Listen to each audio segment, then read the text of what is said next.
பீகார் வாக்காளர் பட்டியல் சிறப்பு தீவிர திருத்தத்தை கண்டித்து மக்களவை எதிர்க்கட்சித் தலைவர் ராகுல் காந்தி வாக்காளர் உரிமை யாத்திரையை பீகாரில் தொடங்கியுள்ளார். அந்த காட்சிகளை தற்போது பார்க்கலாம். மக்களவை எதிர்க்கட்சித் தலைவர் ராகுல் காந்தி வாக்காளர் உரிமை யாத்திரையை பீகாரில் தொடங்கியிருக்கிறாரு. இந்த யாத்திரைக்கு எவ்வளவு கட்சியினர் ஆதரவு தெரிவிச்சிருக்காங்க, யார் யாரெல்லாம் கலந்துருக்காங்க, எத்தனை நாட்கள் இந்த யாத்திரையை நடத்த திட்டமிடப்பட்டிருக்கிறது, விவரங்களை பதிவு பண்ணுங்க. பீகாரில் தேர்தல் ஆணையம் மேற்கொண்டு வரும் வாக்காளர் பட்டியல் சிறப்பு திருத்தத்திற்கு ராகுல் காந்தி உள்ளிட்ட எதிர்க்கட்சி தலைவர்கள் தொடர் எதிர்ப்பு தெரிவித்து வருகின்றனர். இது மட்டுமின்றி மக்களவை தேர்தல் உள்ளிட்ட பல தேர்தல்களில் மோசடி நடைபெற்று இருப்பதாகவும், வாக்கு திருட்டு நடைபெற்றுள்ளது என்றும், வாக்காளர் பட்டியலில் மோசடி நடைபெறுகிறது எனவும் ராகுல் காந்தி அடுக்கடுக்கான குற்றச்சாட்டுகளை முன்வைத்திருக்கிறார்.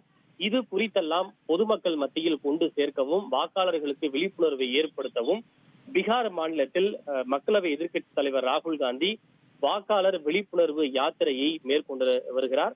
அந்த யாத்திரை இன்று துவங்கி இருக்கிறது. மொத்தம் 16 நாட்கள், 20 மாவட்டங்கள், 1300 கிலோமீட்டர் தூரத்திற்கு இந்த யாத்திரை நடைபெற உள்ளது. இன்று தொடங்கிய இந்த யாத்திரை செப்டம்பர் 1ஆம் தேதி நிறைவடைய இருக்கிறது. ஒவ்வொரு நாளும் ஒவ்வொரு பகுதியிலே நடைபெறக்கூடிய யாத்திரையில் ராகுல் காந்தி பங்கேற்று தன்னுடைய பிரச்சாரத்தை தீவிரமாக முன்னெடுத்து செல்ல இருக்கிறார்.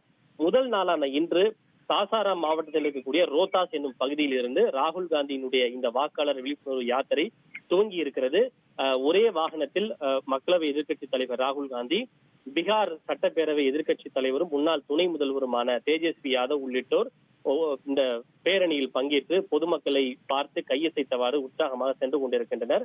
சாலையின் இரு மருங்கிலும் ஏராளமான பொதுமக்கள், காங்கிரஸ் கட்சியின் தொண்டர்கள் மற்றும் நிர்வாகிகள் ராகுல் காந்திக்கு ஆதரவாக முழக்கங்களை எழுப்பி அவருக்கு உற்சாக வரவேற்பு அளித்து வருகின்றனர். எப்படி மக்களவை தேர்தலுக்கு முன்பாக ராகுல் காந்தி மேற்கொண்ட பாரத் ஜோடோ யாத்திரை பொதுமக்கள் மத்தியில் மிகப்பெரிய தாக்கத்தை ஏற்படுத்தியதோ, அதே போல ராகுல் காந்தியினுடைய இந்த யாத்திரையும் பீகார் மாநில சட்டப்பேரவை தேர்தலில் மிக பெரிய தாக்கத்தை ஏற்படுத்தும் என்று காங்கிரஸ் கட்சி தலைவர்களும் தொண்டர்களும் நம்பிக்கை தெரிவிக்கின்றனர்.